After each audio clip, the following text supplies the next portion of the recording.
ભારે વરસાદની આગાહી લીપ ગાજવીજ સાથે વરસાદ આગામી 48 કલાક ગુજરાત માટે ભારે। અમદાવાદ ગુજરાતમાં ચોમાસું હવે સક્રિય તબક્કામાં પ્રવેશી રહ્યું છે અને આગામી 48 કલાક રાજ્ય માટે ખૂબ જ મહત્વપૂર્ણ સાબિત થઈ શકે છે। હવામાન વિભાગે રાજ્યના અનેક જિલ્લાઓમાં ભારે વરસાદ ગાજવીજ અને તેજ પવનની આગાહી કરી છે। અરબી સમુદ્રમાં સર્જાયેલી અનુકૂળ પરિસ્થિતિ અને ભેજયુક્ત પવનોના કારણે વરસાદી ગતિવિધિમાં નોંધપાત્ર વધારો થવાની શક્યતા છે।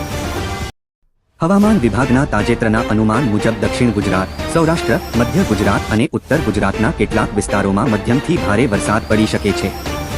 સુરત, નવસારી, વલસાડ, ભરૂચ, ડાંગ, તાપી, રાજકોટ, જામનગર, જૂનાગઢ, અમરેલી, ભાવનગર, અમદાવાદ, વડોદરા અને આણંદ સહિતના જિલ્લાઓમાં વરસાદનું પ્રમાણ વધુ રહેવાની સંભાવના વ્યક્ત કરવામાં આવી છે। છેલ્લા કેટલાક દિવસોથી રાજ્યના ઘણા વિસ્તારોમાં વરસાદની રાહ જોવાઈ રહી હતી।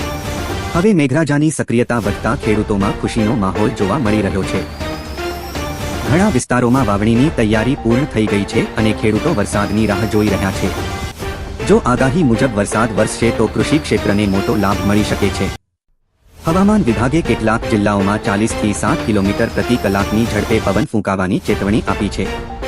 દરિયાકાંઠાના વિસ્તારોમાં પવનની ગતિ વધુ રહેવાની શક્યતા છે, જેના કારણે માછીમારોને આગામી 2 દિવસ સુધી દરિયો ન ખેડવાની સલાહ આપવામાં આવી છે। ગાજવીજ અને વીજળી પડવાની શક્યતા વચ્ચે લોકોને ખાસ સાવધાની રાખવા જણાવાયું છે। વીજળીના સમયે ખુલ્લા મેદાનોમાં ન જવું, ઊંચા વૃક્ષોની નીચે આશરો ન લેવો અને મોબાઈલનો ઉપયોગ ટાળવો જેવી સલાહ આપવામાં આવી છે। નીચાણવાળા વિસ્તારોમાં પાણી ભરાવાની સ્થિતિ પણ સર્જાઈ શકે છે। કૃષિ નિષ્ણાતોનું માનવું છે કે આગામી વરસાદ ખેડૂતો માટે આશીર્વાદ સમાન સાબિત થઈ શકે છે। ખાસ કરીને કપાસ, મગફળી, સોયાબીન અને અન્ય ખરીફ પાકોની વાવણી માટે અનુકૂળ વાતાવરણ સર્જાશે। વરસાદથી જમીનમાં ભેજનું પ્રમાણ વધશે અને કૃષિ કામગીરીને વેગ મળશે। હવામાન નિષ્ણાતોના જણાવ્યા અનુસાર આગામી 48 કલાક બાદ પણ ગુજરાતમાં વરસાદી માહોલ યથાવત રહી શકે છે। જો અરબી સમુદ્રની સિસ્ટમ વધુ મજબૂત બનશે તો રાજ્યના અનેક વિસ્તારોમાં ધોધમાર વરસાદ નોંધાઈ શકે છે। હાલ સમગ્ર ગુજરાતની નજર આ વરસાદી સિસ્ટમ પર છે।